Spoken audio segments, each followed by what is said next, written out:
먼저 목차는 가상인체 시스템의 필요성, 바이오 네트워크 이론 소개, 그리고 도구 소개, 그 다음에 연구 과정, 결과 및 고찰 결론으로 이루어져 있습니다.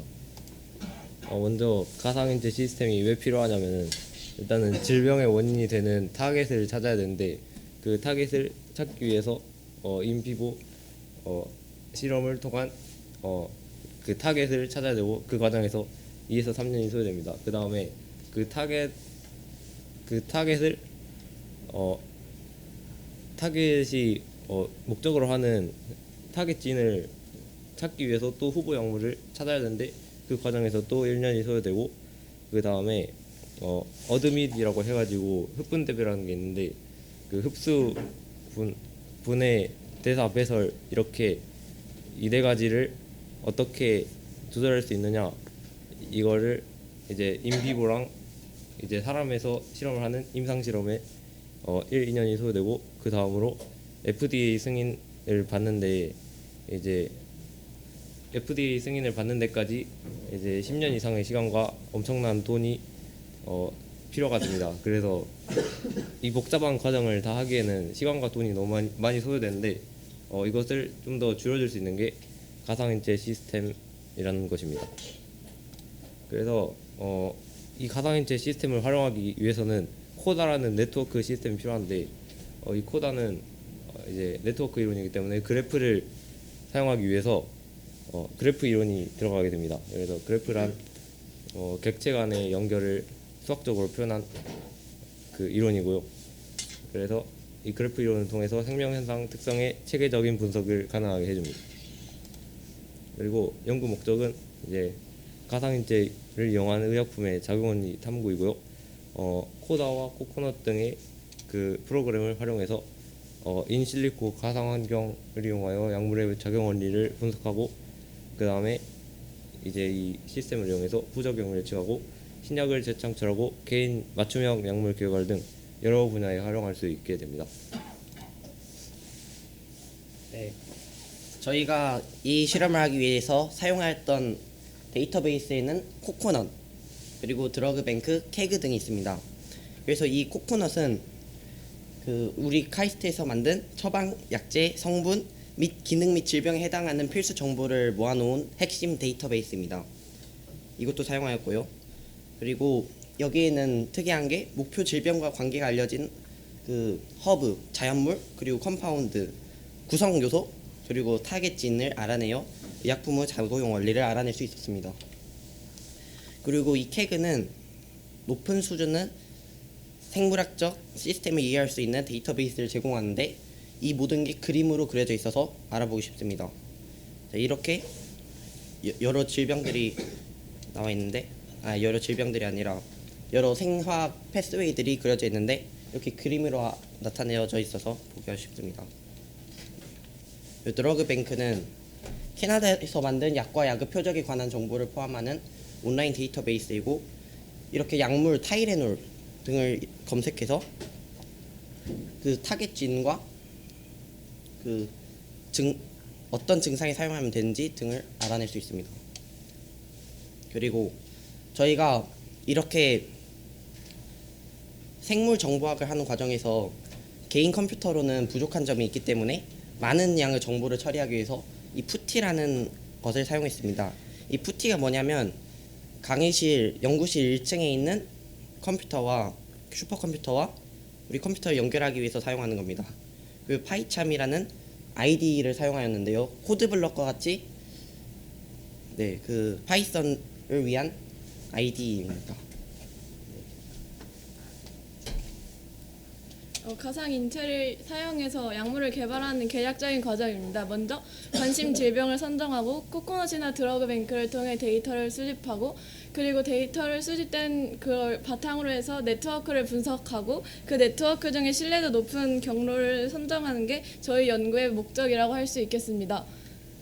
저희는 일단 2형 당뇨병을 저희의 관심 질병으로 선정했는데 그 이유는 기관과 발생 기전, 연구의 필요성이 비교적 명확했기 때문이라고 할 수 있습니다.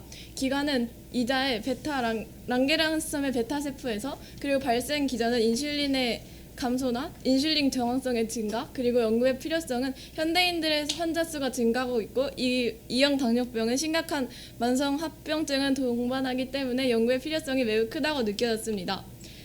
다음은 데이터 수집 과정입니다.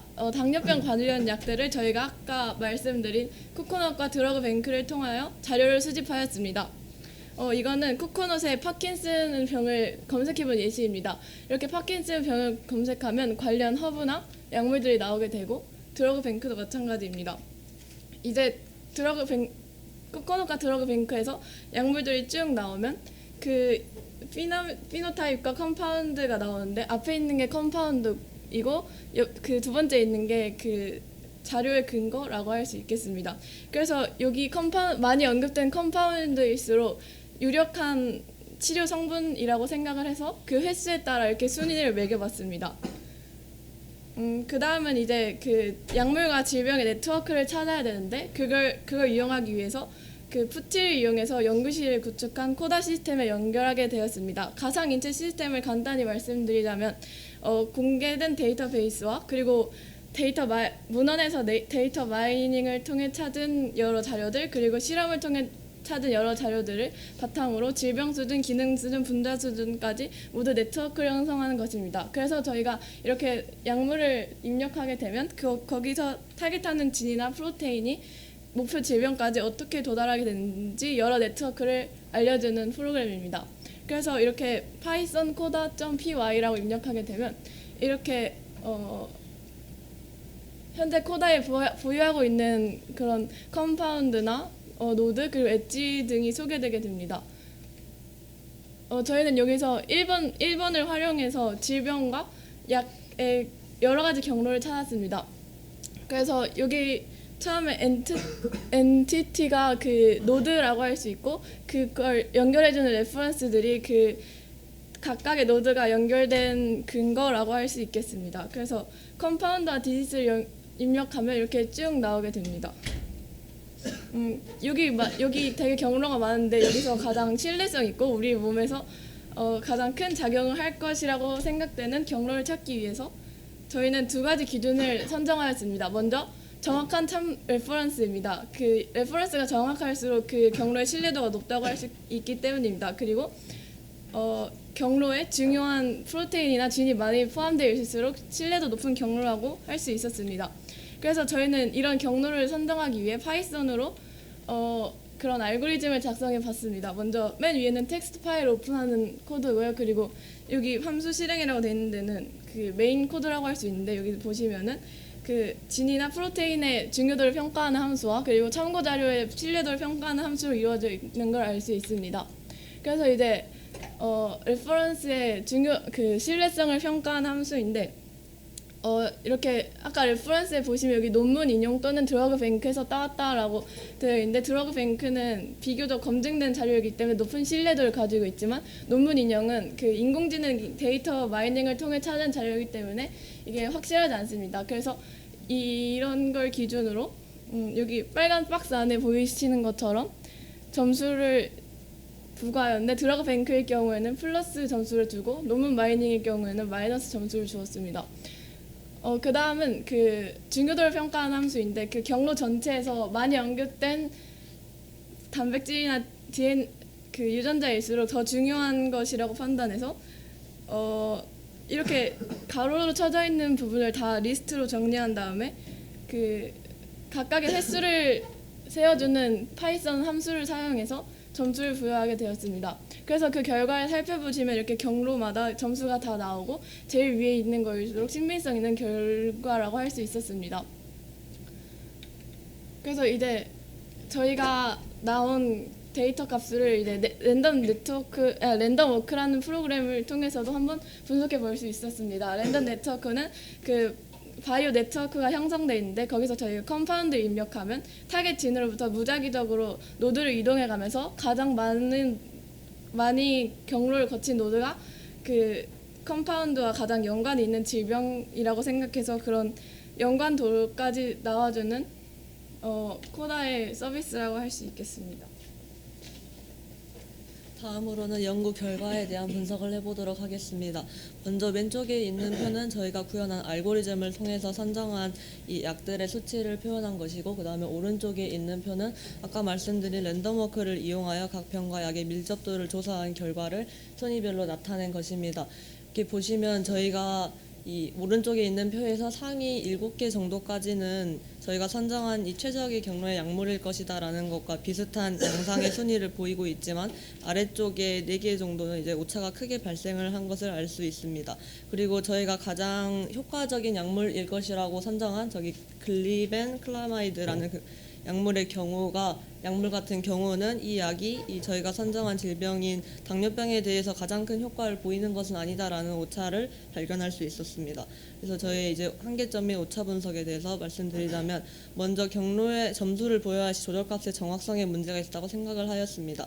저희가 아까 알고리즘을 구현할 때 드러그 베이스 등의 데이터베이스를 이용한 경우는 플러스 점수를 부여를 하였고, 논문 등을 인용한 경우에는 마이너스 점수를 부여를 하였는데, 이 논문을 이용하였을 때 더 정확한 정보였을 가능성을 배제하고 일괄적으로 감점만을 하였기 때문에 이러한 경로에서 오차가 생겼을 수 있다고 생각하였습니다. 두 번째로는 긍정적과 부정적 영향의 구분인데, 저희가 이 랜덤워크를 이용하면서 긍정적인 이 약물이 얼마나 긍정적인 영향을 미치는지 그리고 부정적인 영향을 미치는지에 대한 수치를 평가할 수 없었기 때문에 약간 문제가 있었던 것 같습니다. 그리고 세 번째는 경로가 다양했던 일부 약의 신뢰도 값의 비정상적인 양상인데, 아까 앞에서 보셨듯이 다른 약들에 비해 가장 위에 있는 약이 2000에 가까운 굉장히 높은 비정상적인 수치가 나온 것을 보실 수 있는데, 저희가 이 이유를 생각해 본 결과 다른 약들에 비해 이 첫 번째 약이 그 통하는 경로가 굉장히 많았습니다.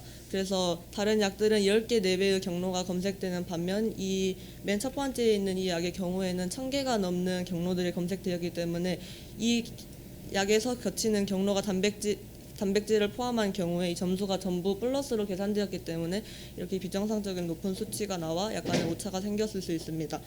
마지막으로는 저희 신뢰도 평가 항목의 세분화인데, 저희가 시간적인 한계로 인해서 그 거치는 레퍼런스의 이제 정확성 같은 것을 기준으로 2가지 정도만을 세분화를 하였는데, 이 항목들이 좀 더 세분화가 되면 더 정확한 경로 알고리즘을 개발할 수 있었지 않았을까 생각을 합니다. 마지막으로 저희가 추가로 당뇨병뿐만 아니라 파킨슨병에 대해서도 네트워크 분석을 하였으나 이거 네트워크 분석이 충분하지 못했던 점이 있었고, 저희가 이 약을 통해서 이 개발한 알고리즘을 통해서 저희 이 병에 대해서 약이 최적의 경로를 찾고 싶었으나 일부 아쉬운 점이 있었습니다. 그렇지만 저희가 다양한 코다라든지 데이터베이스 등을 데이터베이스와 그 가상인체 시스템을 직접 사용해 보면서 네트워크 분석의 기본적인 기술에 대해 탐구할 수 있었으며, 약물의 작용 원리에 대한 탐구를 이루어낼 수 있었다는 것에 의미를 두었으면 좋겠습니다. 이상으로 저희의 발표를 마치겠습니다.